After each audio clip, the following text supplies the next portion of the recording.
Hey, I wanted to share a thought that I had today about business partnerships. I was having a conversation with a young person I mentor, and we were talking about forming partnerships with other people. And she was about to start a partnership with her friend, and I said, you know what, this conversation is one I should probably share online because there are a lot of other people out here that are looking to form business partnerships. So I'm going to share this thought with you. It's going to be quick, but I hope that it helps you. It will probably change your life. So listen up, hit the thumbs up button, share button, subscribe button. We're going to get started on the Black Financial Channel right now.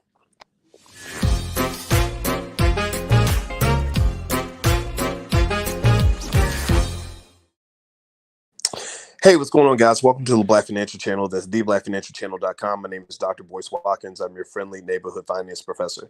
On the Black Financial Channel, we talk about black wealth and economics all day long, every day, sometimes as much as 10 times a day. And we do that under the B1 flag. B1 means that you are black first. That doesn't mean it means you don't have to be black to be here. You ain't got to be black to be here. We don't hate anybody.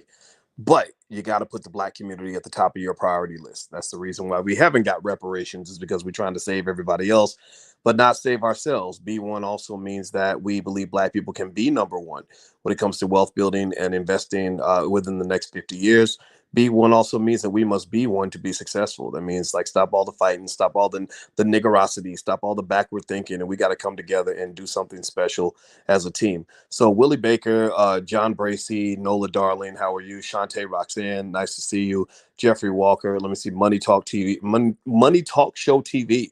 B1 Georgia, John Hunter III, Sweetney. It's good to see you. Atlanta's Black Wall Street. I see you in there, brother. I always see you in there. So good to see you today.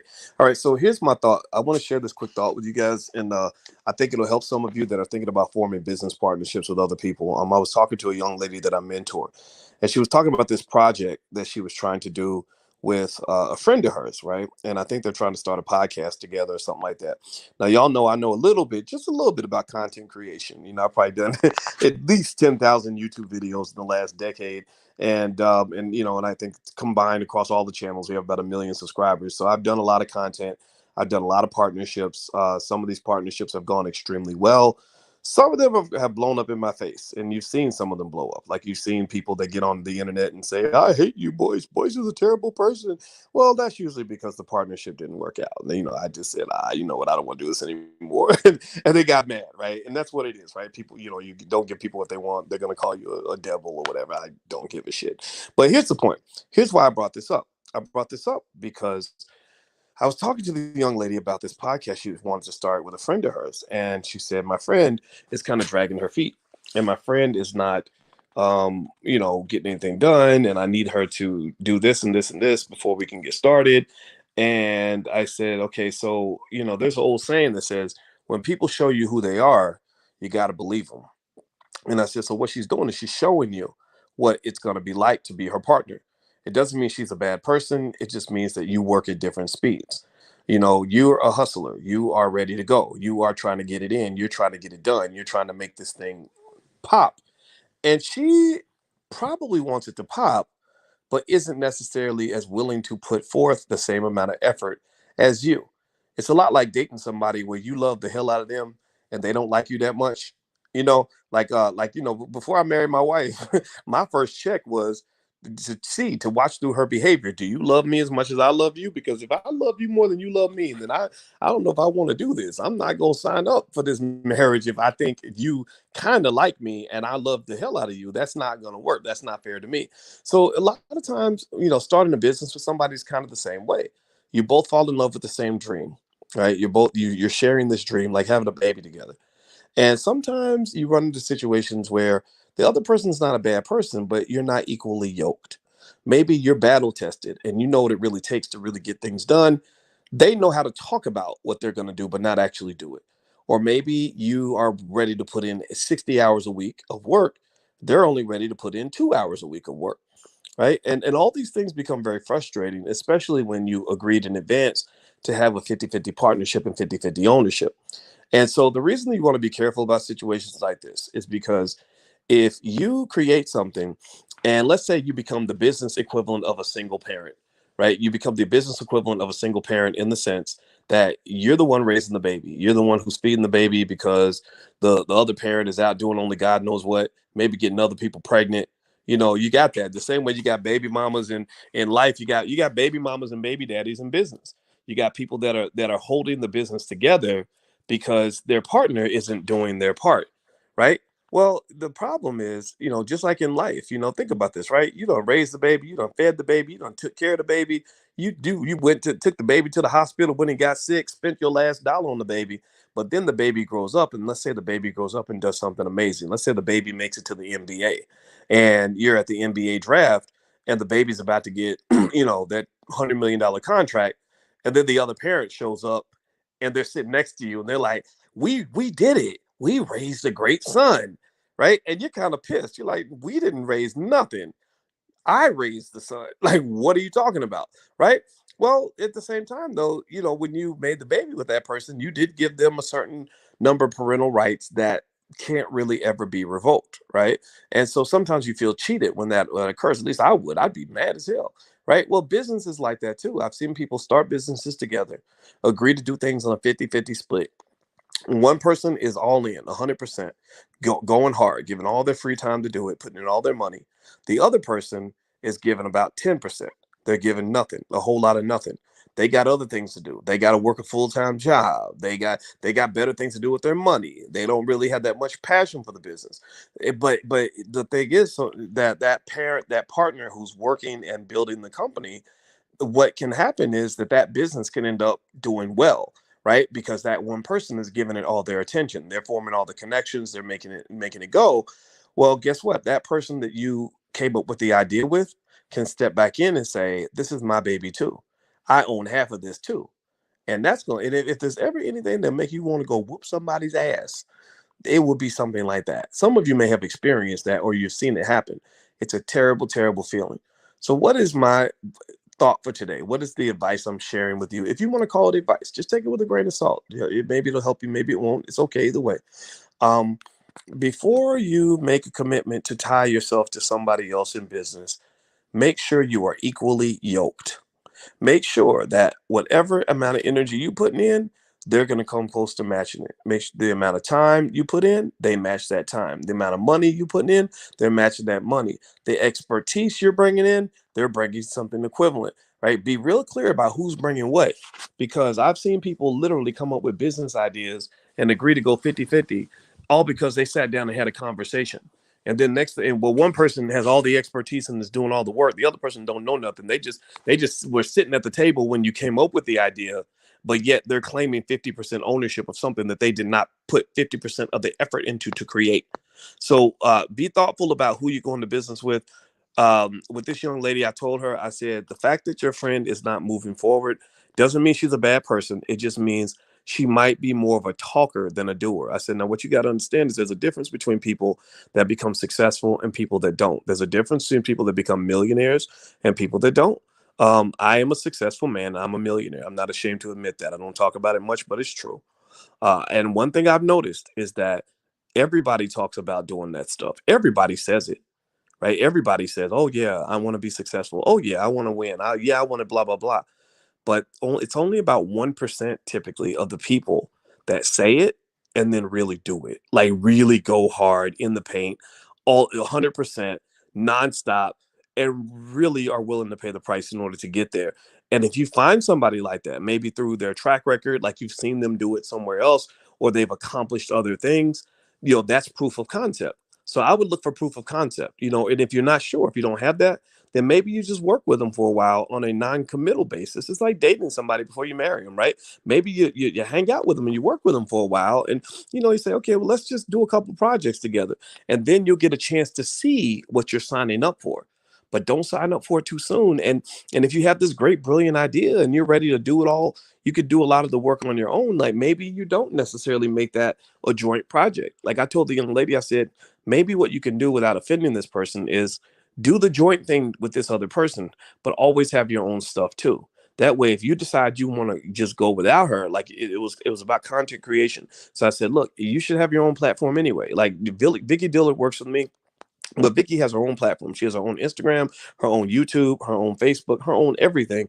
And I encourage that, right? And I have my own stuff. But we also see the value of working together, right? So you can work together with other people without having to totally commit all your energy and all your resources to that one thing. Because what also I've seen is, if somebody is under the impression that you're gonna do all your content with them on the same platform, then they're gonna get offended or even jealous if they see you doing something else with other people. So you have to make it real clear from the beginning, like, look, this is not a committed relationship, right? And I think that the relationship analogy fits perfectly with business, because business is a relationship. Business is just, doing business with somebody is just like dating. It's just like marrying them. You form an LLC with that person, you're getting a legal contract where you're connected. Now that person can come back and sue you later if they see you take that idea that y'all talked about together and it blows up. So just be real thoughtful about that and kind of protect your neck when you do this stuff. That's just my 2 cents on the issue. Do me a favor, if you could, please hit the thumbs up button, hit the thumbs up, share, subscribe button. Also, you can go to firstsharestock.com if you want to get some free information from the Black Business School. Later on, I'll come back in. I'm flying to Nevada tomorrow, but I'll pop in and talk about what happened in the stock market. There's some interesting stuff going on. Bitcoin's been going crazy, and there are a few stocks that I noticed that have done really well. Let's see. Somebody asked, how much for mentorship? You know what? I do have a program called Black Keys to Greatness, and it's totally free, actually. This is one that I just loved it so much that I just decided I didn't want anybody to have to pay for this. So I'm gonna give you the URL. It's blackkeystogreatness.com. I'm gonna put the URL on the screen so you guys can see it. And that's actually, and you want to sign up for that, because I'm gonna do a book club. And in the book club, we're gonna go through Powernomics chapter by chapter. That's gonna be the first thing I want to do, the first book I want to cover. And I decided to do that because I think Powernomics needs to be sort of, like household knowledge. Like every household in the Black community needs to know Powernomics, and we don't need to wait for white people to give us permission to do that. I think that we have the ability to have our own school systems by simply using things like the internet to allow us to scale and reach as many people as possible. So I am going to be your teacher, and we are going to go through Powernomics literally chapter by chapter, and I'm going to break it all down. So sign up for blackkeystogreatness.com. You don't have to pay. The lifetime membership was like $1,000, but you don't have to pay anything. You can join absolutely free, and it's for the whole community, for anybody that wants to learn. What am I doing in Nevada? King of Bakersfield. I'm hanging out with my woman. We're gonna go on the first leg of our honeymoon. We're doing a multi pronged honeymoon. We're doing something. We're gonna fly somewhere. I told her I want to do something on land. I want to drive across the country or something, and then I want to do something on the sea. Like I want to get on a boat and go somewhere. So our honeymoon is going to be over the course of a year, and we're going to also write a book together. I just want to do things that allow us to connect, as a couple, and I love it. I love thinking about it. I love sharing and talking about all the experiences that I'm having as a human being, because I want you to understand that when you're talking about things like building wealth and all that, the real goal is to find fulfillment, is to find your happiness, it's to find your bliss. Money is nothing but a tool to help you get there, right? And if you are happy, then it's easier to make money. Like it's easier to make money doing something you love with people you love than it is to make money doing something you hate, or just doing it just because of the money, and I know, what's really fascinating that I'm observing is how there are so many people who are so miserable and unhappy that they are literally, I guess, from what I've seen, I don't watch any videos about me, but it's really made a lot of people kind of start trolling, like, our relationship in a really funny way. And some of the stuff is hilarious, like the rumor that my wife really is secretly in love with Willie D. And I think I saw another one that said that she doesn't really care about me. It's because she waited a long time to marry me or something, when really I waited a long time to propose to her. Like we were friends for 25 years. We didn't even think about dating each other. But all of that really, to me, is symptomatic of the fact that most people just aren't happy. So really, my hope for you is not that you just go make a lot of money. I can show you how to do that. Like I know a lot about money. I studied it because I didn't have much growing up, and I wanted to learn how it works so that I could have some. That's, to me, that was common sense to me. I guess for some people it doesn't make sense. Like they think that they can get money and not understand money. How do you think you can make money and you have no financial literacy? I don't get that. Like you don't understand something, but you think you're gonna have it. Like I know nothing about hunting bears, and I don't have any bear skins on my wall. Like how would I expect to have that if I never learned how to hunt a bear, right?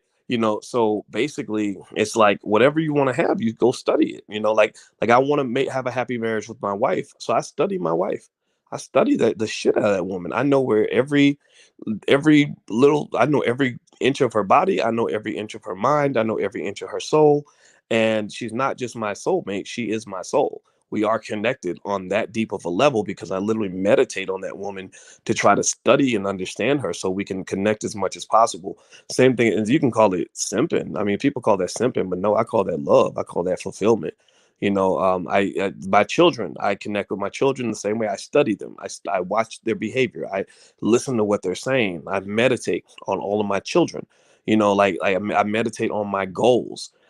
So I really want you to kind of understand that success is not just a matter of doing something. It's spiritual. It's spiritual. Like when Michael Jordan or LeBron, when LeBron was trying to win his first championship, both of them, Jordan and LeBron, it was so hard for both of them. Like both of them had a really hard time, kind of getting over that hump. And it's like, it was interesting to me to watch them do that because they kept hitting one barrier after another. If anybody knows anything about basketball, with LeBron and Jordan, it was really hard for them to really get their groove in terms of winning championships. And you just have to damn near meditate on it. You got to sit back and think about the mistakes. You got to think about what went wrong. You got to deal with the pain of the disappointment. And something happens where over time, after you've just thought about it over and over and over again and really slept on it and meditated on it and literally like it's penetrated down to your subconscious mind, eventually you figure it out. And then finally, boom, the thing that used to be hard is suddenly easy. And that's what LeBron and Jordan had to do to get over that hump of becoming champions. And I believe that's what you may have to do to get over whatever hump you're dealing with. Your hump might be finding a way to make that first million. Your hump, because which seems impossible until you do it. Your hump might be finding a way to finally lose that weight and become a different person physically, right? Your hump might be finding that kind of relationship you want and really connecting with the person you want to connect with, right? But there's a way, but it just requires like almost super high level of focus and meditation on what it is you're trying to be. So I meditate on everything. I really do. And I think that that's one thing that helps me to really know who the hell I am, what I want, and what's going to make me happy. And when I tell you that I'm happy, I'm not pretending. I really am a truly happy fucking person. And when I'm not happy, I meditate on why I'm not happy and I figure out exactly what's wrong. And like a doctor who does an examination and goes in and sees what's in the body and takes it out, I do an x-ray on my spirit and I find the thing that I need to remove and I remove it. If I got to amputate something, I amputate. If I got to fix something or confront something, I confront it. But you got to learn how to do that stuff. So a lot of this is deeper than just, how do I buy a share of stock? Like all that's cool and good, but this is really bigger than money. This is your dreams. This is your life. So find your life. Find whatever it is you want to be. It's out there, but you got to go get it. And generally speaking, if you want to know what I think about what other people say about what I do or about me or whatever, I truly don't care. Like I literally feel like I'm literally soaring in heaven and I'm looking down at people who can't even get off the ground, and it just doesn't affect me. I'm not a person. I really feel like I'm a spirit in a lot of ways. I really want to tap into that, right? So I encourage you, like, become a spiritual person and then you'll succeed in everything that you want to do. Not religious, but spiritual. I think that's really beneficial to you. So I'm going to shut up now. I'm sounding kind of crazy and weird, but I hope that some of this makes sense to you. And I hope that piece of advice helps you to achieve your goal. And like I said, blackkeystogreatness.com. So if you sign up, you can sign up for free. And I'm going to start doing that Powernomics book club sort of thing. And we're gonna probably meet like every Sunday at 8 or something like that. I'll send you an invitation, and we're gonna literally go through Powernomics like piece by piece by piece until we learn it and understand it. And that's totally free. I'm not gonna charge you. You don't have to pay anything to be a part of that. All right, guys, hit the thumbs up button, share button, subscribe button if you haven't done it yet. And I will see you guys soon. Please take care. Have a great day. Love you. Peace.